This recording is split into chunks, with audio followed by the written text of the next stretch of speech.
नमस्कार दोस्तों, स्वागत है आपका स्टडी फॉर सिविल सर्विसेज में। वीडियो को पूरा देखिए। कोई भी आपका फीडबैक है, कोई सजेशन है, तुरंत वीडियो में कमेंट करके जरूर बताइए। अच्छा लगे तो वीडियो लाइक जरूर कर लीजिए और ऐसे वीडियो लगातार फ्री में पाने के लिए चैनल को तुरंत सब्सक्राइब कर लीजिए और बेल आइकन को जरूर टैप कर लीजिए ताकि आगे भी सारे वीडियो आपको मिलते रहे। यूट्यूब में फॉलो करते हैं तो प्लीज ये वाला फ्री टेलीग्राम चैनल जरूर ज्वाइन कर लीजिएगा। सारे नोटिफिकेशन, सारे अपडेट यहीं पे आते हैं, ध्यान रखिएगा। स्टडी फॉर सिविल सर्विसेज का कोई भी पेड ग्रुप अगर आपको ज्वाइन करना है तो सिर्फ 85648805309606089752386455 यही नंबर है हमारे, सिर्फ जहां पे कॉल या व्हाट्सएप कर सकते हैं। इंस्टाग्राम पे हमारा पेज जरूर फॉलो कर लीजिएगा, स्टडी फॉर सिविल .सर्विसेज है। ट्विटर पे हमको जरूर फॉलो कर लीजिएगा, @study for civils है। सारे क्वेश्चन अटेम्प्ट करिए और स्कोर अपना तुरंत कमेंट करके बताइए। दोस्तों नमस्कार, स्टडी फॉर सिविल सर्विसेज में आप सभी का स्वागत है। यहाँ पे जूनियर असिस्टेंट वैकेंसी आपकी जो अपकमिंग एग्जाम है, ठीक है, टाइम बहुत ही कम बचा है, प्रैक्टिस ज्यादा करिए, ठीक है। रीजनिंग वगैरह के क्वेश्चंस पे जो है ज्यादा फोकस करें क्योंकि वहां पे आपको थोड़ी सी कैलकुलेशन करके जो है नंबर ज्यादा मिल सकता है, ठीक है। जीएस में क्या है, कितनी चीजें हैं, क्या क्या आप याद कर पाएंगे, ठीक है। तो इस वजह से यहाँ पे हमारे ये वीडियोस भी उसी क्रम में काफी हेल्पफुल हैं। प्लीज इसको फॉलो कीजिएगा जब तक एग्जाम नहीं हो जा रहा है, हम इसको अपलोड करते रहेंगे। अगला वीडियो यहाँ पे स्टार्ट करते हैं आज के फर्स्ट क्वेश्चन के साथ। देखिए, कहा गया है कि क्वाड्रेटिड्स नामक उल्कावृष्टि किस काल में पृथ्वी से सामान्यतः दिखाई देती है। तो जैसे एटमॉस्फेरिक जो घटनाएं आप देखते हैं, जैसे ये आपके धूमकेतु होते हैं, ठीक है, ये मीटियोर, ठीक है, और जैसे इनकी बेसिकली क्या है कि अलग अलग समय के दौरान क्लासिफिकेशन की गई है, ठीक। तो उतना बहुत डिटेल में नहीं पूछा जाता है, कुछ दो चार जो जैसे फेमस हैं, जैसे यहाँ पे ये क्वाड्रेटिड्स है। इसके अलावा जैसे भी अगर ये अगस्त का महीना चल रहा है तो एक होता है ये परसीड होता है, ठीक है। इसके अलावा जैसे ऑरिनॉइड होता है, ठीक है। तो ये दो तीन नाम है, हो सके तो इसके बारे में थोड़ा डिटेल में देख लीजिएगा, कई बार ये सब पूछ लेते हैं। तो ऐसे देखा होगा आपने कि ये उल्कावृष्टि पृथ्वी से, है ना, दिखाई देंगी आकाशीय घटना के रूप में दिसंबर से जनवरी के महीने में, ठीक है। ऑप्शन सी को चुनेंगे हम।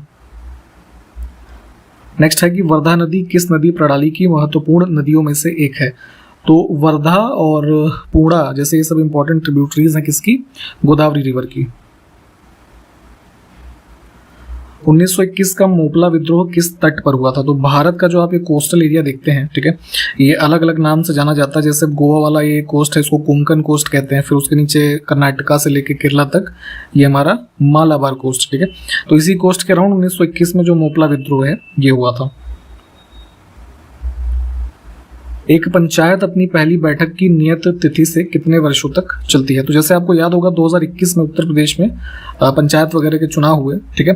तो किसी भी ग्राम सभा के जो ये किसी तहसील या ब्लॉक का एग्जांपल ले लीजिए, ठीक है। तो वहां पे आप जो देखते हैं, ठीक है, तो कोई भी एक जैसा कि ग्राम पंचायत होती है कुछ गाँवों से मिल करके, तो पहली मीटिंग यानी चुनाव के बाद जो मान लीजिए लोग चुने गए, ठीक है, तो उनकी पहली बैठक से 5 वर्षों तक के लिए उनका कार्यकाल होता है। तो वही यहाँ पे पूछा गया था। नेक्स्ट है सिडबी, ठीक है, इसका पूर्ण रूप चुनना है हमें। तो small industries development bank of India, ये इसका फुल फॉर्म होता है। Option B. 1928 में वल्लभ भाई पटेल ने किस स्थान पर किसान आंदोलन का नेतृत्व किया था। तो इनको जो है सरदार की उपाधि भी दी गई थी इसी आंदोलन के दौरान, बारदोली सत्याग्रह के नाम से आप जिसे जानते हैं। विकल्प बी। अशोक के इसमें से किस शिला अभिलेख में कलिंग युद्ध का उल्लेख है। तो कलिंग युद्ध अपने जो इन्होंने आखिरी लड़ा था उसके बाद इन्होंने, है ना, एक तरीके से इन सब चीज़ों से संन्यास ले लिया, ठीक। तो वर्तमान जो उड़ीसा का रीजन है इसको पहले कलिंग के नाम से जानते थे, यहाँ का युद्ध है। और अशोक के जितने भी शिलालेख है ना, या फिर प्रस्तर लेख जो है, ये सब चीज़ें मिलती हैं, उससे कई सारी इन्फॉर्मेशन मिलती हैं। तो उसी में से कलिंग वॉर के बारे में जो 13वां हमारा ये है ना, इंस्क्रिप्शन, ये करेक्ट हो जाएगा। चौसा की लड़ाई में शेरशाह सूरी ने किसको हराया था। तो चौसा की लड़ाई हुई थी आपका जो है 26 जून 1539, ठीक।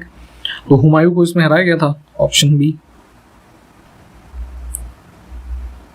22 अगस्त 1907 को विदेशी भूमि पर भारतीय झंडा फहराने वाले पहले व्यक्ति कौन थे। तो आज़ादी के जो फ्रीडम स्ट्रगल था हमारा, उसके दौरान देखेंगे कि एक जो ये सब उस समय का कह लीजिए जो हमारा नेशनल फ्लैग लोगों के द्वारा माना गया, हमारे फ्रीडम फाइटर्स के द्वारा, ठीक। तो मैडम भीकाजी कामा थी, ठीक है। इन्होंने जर्मनी के अंदर एक शहर है, कह लीजिए स्टटगार्ट नाम है, ठीक है। वहाँ पे ये डेट हो सके तो ध्यान रखिएगा, कई बार फैक्ट के रूप में पूछ लेते हैं। तो यहाँ पे उस समय का जो इंडियन फ्लैग था इसको लहराया था सबसे पहले विदेशी धरती पे। तो विकल्प इसमें बी को चुनेंगे। भारत सरकार ने किस वर्ष गांधी शांति पुरस्कार की स्थापना की थी। तो गांधी पीस प्राइज दिया जाता है जो है 1995 से लगातार, इसी वर्ष इसकी स्थापना हुई थी। निम्नलिखित में से किस राज्य में रेणुका नामक वेटलैंड जो है ये स्थित है? तो बेसिकली ये रामसर साइट भी है, जो आप जानते हैं जितने भी हमारे ये वेटलैंड्स हैं, ठीक है, तो उनमें से कई सारों को रामसर साइट के रूप में मान्यता दी जाती है। उसमें से ही एक ये है रेणुका, जो कि हिमाचल प्रदेश में है। इनमें से किस राज्य में गोदावरी बेसिन का सबसे बड़ा जल ग्रहण क्षेत्र है? तो एक रिवर सिस्टम में उसकी जो ट्रिब्यूटरीज होती हैं, इन सबको मिला करके जो हम एक कैचमेंट एरिया देखते हैं पूरा, तो गोदावरी का जो सबसे बड़ा जल ग्रहण क्षेत्र राज्य के हिसाब से देखेंगे तो ये महाराष्ट्र में है। इस प्रश्न में जितनी भी धातुएं लिखी हैं तो उन सभी में से सबसे कम अभिक्रियाशील धातु का चयन करें। तो किसी अन्य गैस से, है ना, या मेटल से, ठीक है, या कोई एटमॉस्फेरिक कंडीशन में सबसे कम रिएक्टिव कौन सी होती है हमारी मेटल? सोना, ठीक है। तो जैसे आप सोने वगैरह के जेवर क्यों पहनते हैं? तो यही सब इसके जो गुण हैं, ये सब इसको एक तरीके से यूनिक बनाते हैं। भारत में किस वर्ष से राष्ट्रीय वायु गुणवत्ता सूचकांक लॉन्च किया गया है? एयर क्वालिटी इंडेक्स जो आता है, मतलब पर्यावरणीय प्रदूषण कितना है, जैसे PM 2.5 है ना, PM 10, ये सब कुछ पैरामीटर्स होते हैं। तो इसके साथ इसको लॉन्च किया गया था 2014 में। एक अंतर्राष्ट्रीय संस्थान है यूनेस्को, ठीक है, इसका फुल फॉर्म लिखा हुआ है यहाँ पे, United Nations Educational, Scientific and Cultural Organization. Full form भी देख लीजिएगा, कई बार किसी चीज़ों का फुल फॉर्म ही पूछ लेते हैं, ठीक। तो प्रश्न में ये पूछा गया है आपसे कि इसका मुख्यालय जो है वो कहाँ पर है। तो एक UN की स्पेशलाइज्ड बॉडी है और इसमें यूरोप में देखेंगे, है ना, तो फ्रांस के अंदर पेरिस में इसका जो है हेडक्वार्टर स्थित है।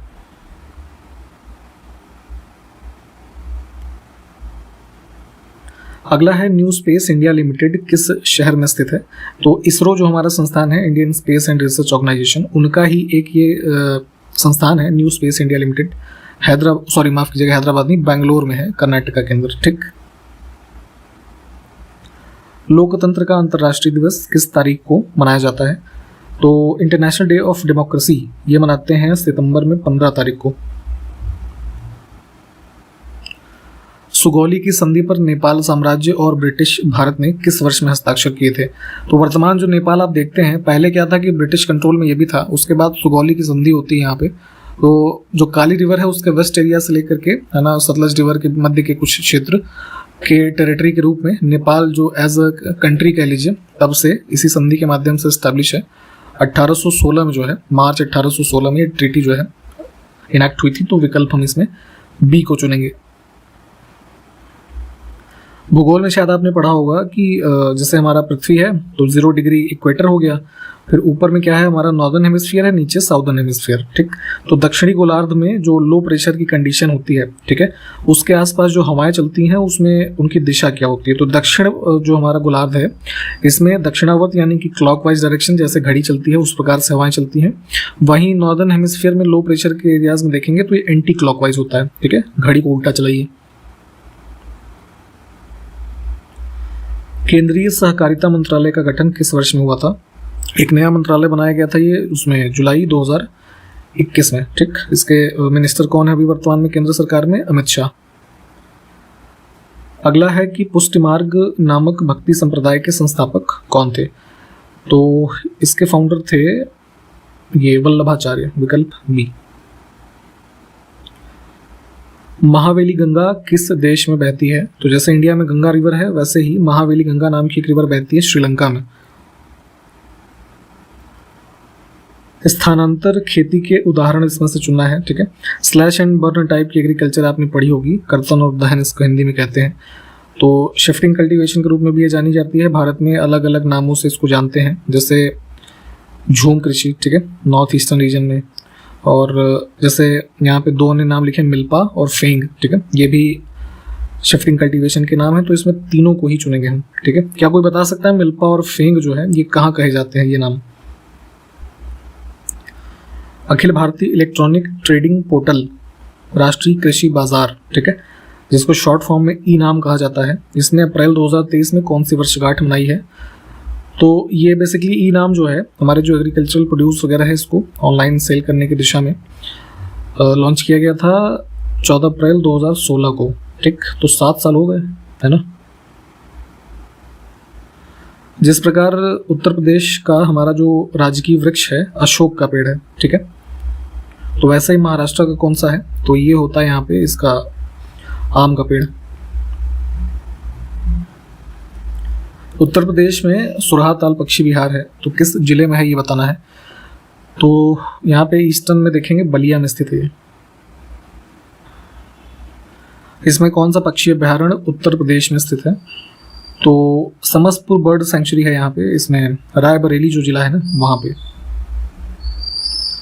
अगला है दुधवा राष्ट्रीय उद्यान उत्तर प्रदेश के किस जिले में स्थित है। ये सब काफी इंपॉर्टेंट देखिए बर्ड सेंचुरी और नेशनल पार्क हैं जो लगभग पूछे जाते हैं हर बार, और उम्मीद है कि इसी में से कुछ ना कुछ पूछ लिया जाएगा आपसे, ठीक है, तो अच्छे से देख के जाइएगा। ये लखीमपुर खीरी में स्थित है। चंद्रप्रभा वन्यजीव अभ्यारण्य किस जिले में स्थित है, ठीक है, तो इसकी लोकेशन है यहाँ वाराणसी के बगल चंदौली जिले में। कुछ और वन्यजीव अभ्यारण्य यहाँ पे लिखे हैं, उसमें से कौन सा उत्तर प्रदेश में स्थित है, तो इसमें से उत्तर प्रदेश में कोई सा नहीं है। उत्तर प्रदेश वन निगम का मुख्यालय कहाँ पर है, उत्तर प्रदेश फॉरेस्ट कॉर्पोरेशन, तो ये है आपका यहाँ लखनऊ में। निम्नलिखित में से बाघों के संरक्षण से संबंधित कौन सा स्थल उत्तर प्रदेश में स्थित है, ठीक, तो टाइगर रिजर्व की बात हो रही है, ये अमनगढ़ है, ठीक है, ऑप्शन सी। किस जिले में है क्या कोई बताएगा, कमेंट करिए जरा।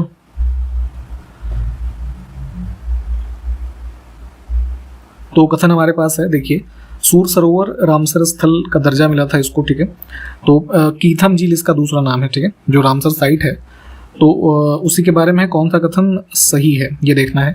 तो यह उत्तर प्रदेश के लखीमपुर खीरी जिले में स्थित है, तो यह कथन गलत है क्योंकि ये आगरा में है, ठीक है, और यह एक मानव निर्मित जलाशय है, तो ये बात ठीक है। कीथम झील का नाम भी ध्यान रखिएगा, किसी का दूसरा नाम कीथम झील है और इसको रामसर साइट का दर्जा मिल चुका है, तो सिर्फ दूसरा कथन हमारा जो है। गंगा नदी उत्तर प्रदेश में किस जनपद से प्रवेश करती है, तो देखते हैं, जैसे अब यहाँ से देवप्रयाग से जब गंगा रूप लेती है ये नदी, ठीक है, तो ऋषिकेश हरिद्वार ये सब होते हुए उत्तर प्रदेश में प्रवेश करती है यहाँ से बिजनौर से।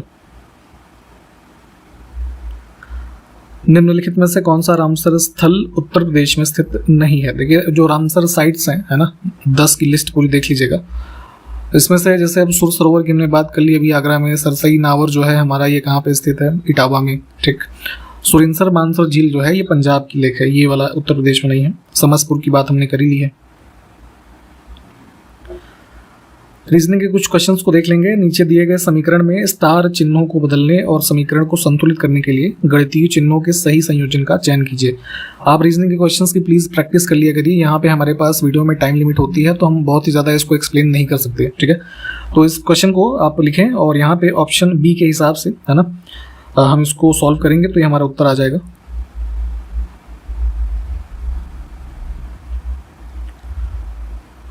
अब इसमें देखें, जैसे ओवालॉजी जो है अंडे से संबंधित है तो पैलेंटोलॉजी किससे संबंधित होगा, ठीक है। तो बेसिकली ये साइंटिफिक स्टडीज हैं। ओवालॉजी में अंडे की स्टडी की जाती है, पैलेंटोलॉजी में जो हमारे जीवाश्म है, फॉसिल्स, इनके बारे में अध्ययन किया जाता है। तो डी विकल्प। इसमें देखें, जैसे फर्स्ट लेटर हमारा है मिशन, ठीक है, दूसरा है फिनिक्स, तो तीसरा ऑर्गेनिक। तो फिनिक्स को क्वेश्चन मार्क की जगह पे कैसे लिखेंगे, तो मिशन को यहाँ पे आप अगर देखेंगे ध्यान से, ठीक है, तो कुछ इसकी पोजीशनिंग उल्टी करिए, है ना, यहाँ पे उल्टा से देखेंगे तो ऐसे वर्ड पोजीशन को आगे पीछे किया गया है। तो उसी लॉजिक के हिसाब से फिनिक्स को भी लिखा जाएगा और ऑर्गेनिक भी वैसे लिखा है। तो इसमें विकल्प फर्स्ट जो है इसके हिसाब से अरेंज करके देख लीजिएगा। इस प्रकार के क्वेश्चंस को करने के लिए हमने पहले बताया था आपको कि यहाँ पे, है ना, इसको डिवाइड कीजिएगा कुछ पेयर्स में और इसमें विकल्प डी के हिसाब से फिल करके देख लेंगे, ये सारे उत्तर आपको मिल जाएंगे करेक्ट। यहाँ पे विकल्प बी के हिसाब से अरेंज करेंगे, ठीक है। देखिए इन सारे क्वेश्चंस की प्लीज प्रैक्टिस किया करिए, ये नहीं कि देख करके छोड़ दिया। आपकी प्रैक्टिस जितनी अच्छी होगी एग्जाम में आप उतना अच्छा स्कोर करेंगे। इसमें रेड को GHU लिखा गया है, ब्लू को HXOE लिखा है, तो पिंक को क्या लिखेंगे, इसको अरेंज करके देखेंगे आप लॉजिक के हिसाब से, तो डी विकल्प इसमें करेक्ट बनेगा। सॉल्व करके इसको देखिए। अब इसमें देखें जैसे 8 को 508 लिखा गया है, ठीक है, तो इसमें से किस नंबर को 2193 लिखा जाएगा, वैसे ही 2 को 4 लिखा गया। तो इसमें जैसे देखिए लॉजिक क्या है कि 8 का स्क्वायर कीजिए 64 आएगा, फिर 64 का स्क्वायर कीजिए तो 512 आएगा, ठीक है। तो 512 में से 4 घटा करके इन्होंने 508 लिखा है। वैसे ही यहाँ पे 2 के लिए 2 दूनी 4 दूनी 8 होगा, 8 में से 4 घटा दिया है तो 4 आ गया है, ठीक। वैसे ही 2193 के लिए क्या होगा, 13 से अगर हम देखें तो 13 का स्क्वायर 169 होता है, 169 का स्क्वायर 2197 होता है, तो उसमें से 4 घटा दिया गया, ठीक है। तो कुछ इस तरीके से प्रैक्टिस प्लीज करते रहिए। रीजनिंग ही एक ऐसा सेक्शन है यहाँ पे, ठीक है, जिसको आप सॉल्व करके मैक्सिमम स्कोर कर सकते हैं, या क्योंकि वहाँ पे क्वेश्चन भी आपके सामने है, आंसर भी है, ठीक है। जीएस वगैरह में या हिंदी में, ठीक है, ये सब चीज़ें इतनी ज़्यादा हैं कि बहुत सी चीज़ें ऐसी होंगी जो आपको याद ही नहीं आएंगी, ठीक है। तो प्लीज़ इन सब चीज़ों को थोड़ा भी 10-15 दिन प्रैक्टिस कीजिए। डिक्शनरी के हिसाब से इन वर्ड्स को लगाना है, ठीक है। बी विकल्प के हिसाब से अरेंज करेंगे तो सबसे पहले आएगा, है ना, मेलामाइन, ठीक, उसके बाद मेलनकोली, फिर आएगा मेमोयर, उसके बाद आ जाएगा आपका मेमोरी, फिर मीनियल, ठीक। अब जैसे यहाँ पे कुछ हिंदी के क्वेश्चंस को देख लेते हैं फिर से। सामान्य रूप से समास कितने प्रकार के होते हैं? तो समास 6 प्रकार के मुख्य रूप से आप जानते ही होंगे, जैसे अवयवी भाव, कर्मधारय, द्विगु, द्वंद्व, बहुव्रीहि और तत्पुरुष, ठीक। तो ये सब नाम ध्यान रखिएगा। वर्तनी शुद्ध लिखना बहुत अच्छे से आना चाहिए, ठीक है। उसी क्रम में इस प्रकार के क्वेश्चंस को सॉल्व कीजिएगा।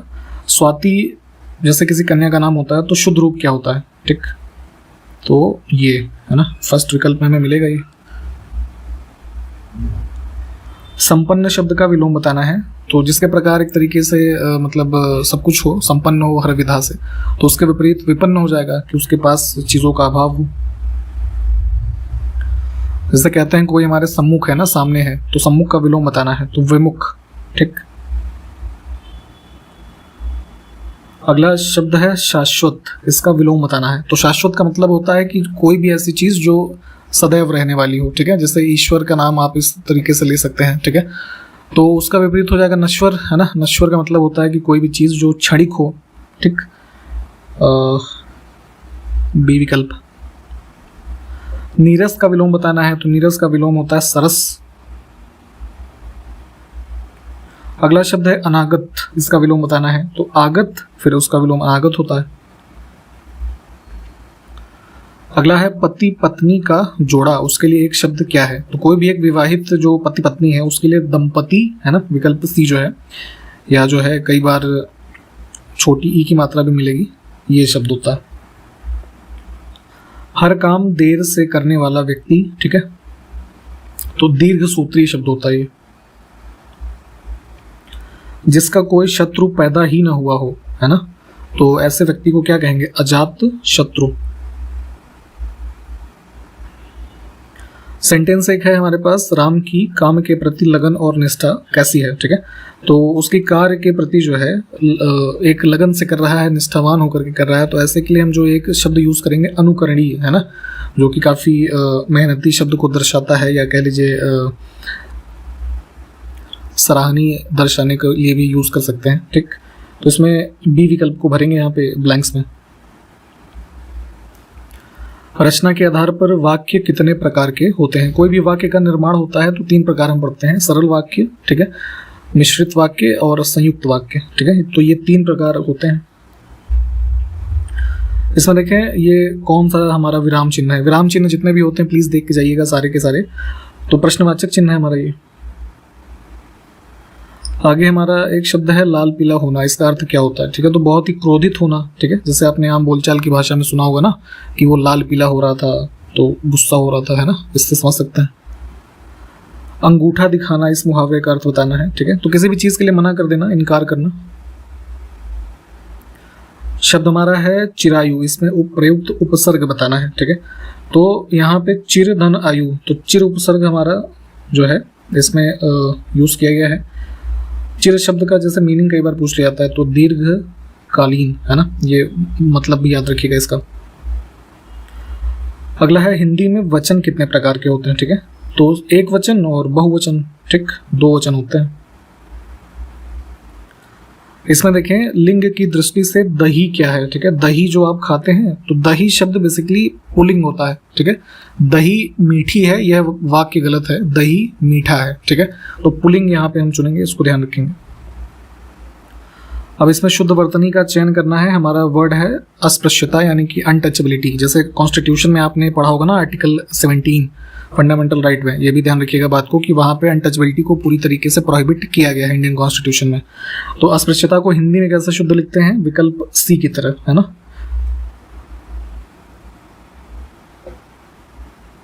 अब कुछ कंप्यूटर के क्वेश्चंस को देख लेंगे। तो एक निबल कितने बिट के बराबर होता है?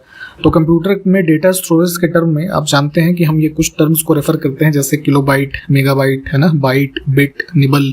तो क्या होता है? सबसे छोटी यूनिट हमारी होती है बिट, ठीक है। तो 4 बिट मिल करके एक निबल बनाते हैं, ठीक है, इसको ध्यान रखेंगे।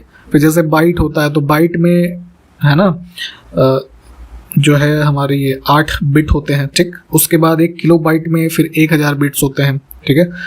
फिर ऐसे बढ़ता जाता है, तो पूरा ध्यान रखेंगे। तो यहाँ पे जो पूछा गया है कि निबल में कितने बिट होते हैं, तो 4 यानी विकल्प बी। मशीनी भाषा में किन 2 अंकों का उपयोग किया जाता है? ठीक, कंप्यूटर्स में क्या है आपको पता है कि जो बाइनरी डिजिट्स में, है ना, डेटा प्रोसेस और स्टोर करता है ये कंप्यूटर, तो 0 और 1, है ना, 2 डिजिट होते हैं हमारे। यूपीएस जो पावर सप्लाई के रूप में कंप्यूटर्स में यूज होता है, तो उसका फुल फॉर्म क्या होता है? ठीक, अनइंटरप्टेड पावर सप्लाई। कंप्यूटर शब्दावली में यूएसबी का क्या अर्थ होता है? तो जहां पे जैसे जिस पोर्ट में आप लोग पेन ड्राइव वगैरह लगाते हैं, ठीक है, हार्ड डिस्क, पेन ड्राइव, ये सब, तो उस पोर्ट को यूएसबी पोर्ट कहते हैं आप। तो इसका फुल फॉर्म होता है यूनिवर्सल सीरियल बस। यहाँ पे आउटपुट डिवाइस इसमें से कौन सा नहीं है? तो टच स्क्रीन से आप डेटा देते हैं ना, अपनी मोबाइल का एग्जांपल ले लीजिए, ठीक। हमारे कंप्यूटर के जो पार्ट्स होते हैं तो अलग अलग उनके लिए ऑपरेशंस डिसाइडेड हैं। तो अंक गणितीय और तार्किक गणना किसके द्वारा की जाती है? अर्थमेटिकल, जितने भी मैथमेटिकल ऑपरेशन है, कैलकुलेशंस आप जो करते हैं, है ना, ये सब हमारा पार्ट होता है ALU, अर्थमेटिक लॉजिक यूनिट। इसमें से स्थायी मेमोरी कौन सी है? तो कंप्यूटर्स के रेफरेंस में जो परमानेंट मेमोरी है ना, तो वो होती है जैसे रोम, ठीक है, रीड ओनली मेमोरीज का फुल फॉर्म होता है। ये परमानेंट इन नेचर होती है। वहीं जैसे इसके विपरीत जैसे हमारी जो रैम होती है, ठीक है, रैंडम एक्सेस मेमोरी, ठीक है, तो ये डायनेमिक या टेम्परेरी कह सकते हैं इसको, ठीक। तो उसी प्रकार से यहाँ पे जो विकल्प लिखे हैं, PROM, EPROM, है ना, EEPROM, इन सब के फुल फॉर्म भी देखिएगा तो सारे ही हो जाएंगे इसमें। CPU के लिए निम्नलिखित में से कौन सा सबसे तेज मेमोरी एक्सेस है? तो जितने भी टाइप्स ऑफ मेमोरीज हैं इसको पढ़ेंगे, उसमें से सबसे फास्ट मेमोरी एक्सेस CPU जो कर सकता है वो कैश मेमोरी होती है, ठीक है, टेम्परेरी नेचर की होती है ये भी। फ्लैश ड्राइव को लोकप्रिय रूप से किस नाम से जाना जाता है? ठीक है, तो पेन ड्राइव जिसमें आप डेटा स्टोरेज करते हैं उसको ही फ्लैश ड्राइव भी कहा जाता है, विकल्प फर्स्ट। इसमें देखें कौन सा है कि स्टोरेज डिवाइस नहीं है जिसमें डेटा स्टोर किया जा सकता है। तो जैसे आजकल पॉपुलर है हार्ड डिस्क, है ना, और पहले CD होता था, फ्लॉपी डिस्क होते थे पहले, ठीक है। तो स्कैनर नहीं है, स्कैनर एक हमारा इनपुट डिवाइस हो जाएगा ना, ठीक। इसी के साथ यहाँ पे इस वीडियो को हमने कंप्लीट किया है। सारे क्वेश्चंस को देखें, रीजनिंग के क्वेश्चंस को प्लीज प्रैक्टिस कीजिएगा, रिक्वेस्ट है आपसे। हम इस सीरीज को आगे कंटिन्यू करेंगे अगले वीडियो में। तब तक के लिए नमस्कार, जय हिंद।